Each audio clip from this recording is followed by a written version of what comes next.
So, President Trump, you have 2 minutes. Why should Americans trust you over your opponent to deal with you did racism? a crime bill, 1994, where you call them super predators, African Americans, the super predators, and they've never forgotten it. They've never forgotten it, Jefferson. No, sir, it's his 2 minutes. So you did that, and they call you a super predator, and I'm letting people out of jail now that you have treated the African American population community, you have treated the black community about as bad as anybody in this country. You did the 1990, and that's why, if you look at the polls, I'm doing better than any Republican has done in a long time, because they saw what you did. You call them super predators, and you've called them worse than that. Because you look back at your testimony over the years, you've called them a lot worse than that. As far as the church is concerned, and as far as the generals are concerned, we just got the support of 250 military leaders and generals, total support.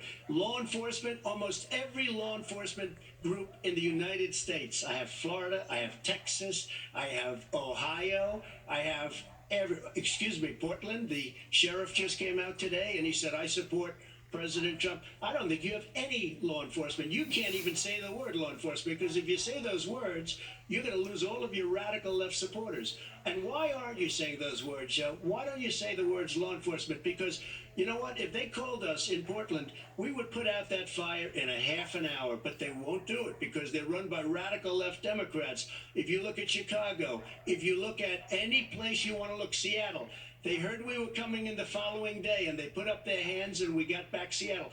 Minneapolis, we got it back, Joe, because we believe in law and order, but you don't.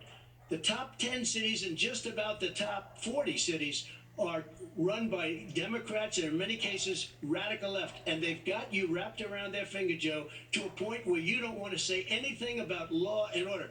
And I'll tell you what, the people of this country want and demand law and order, and you're afraid to even say it. All right. I want to return to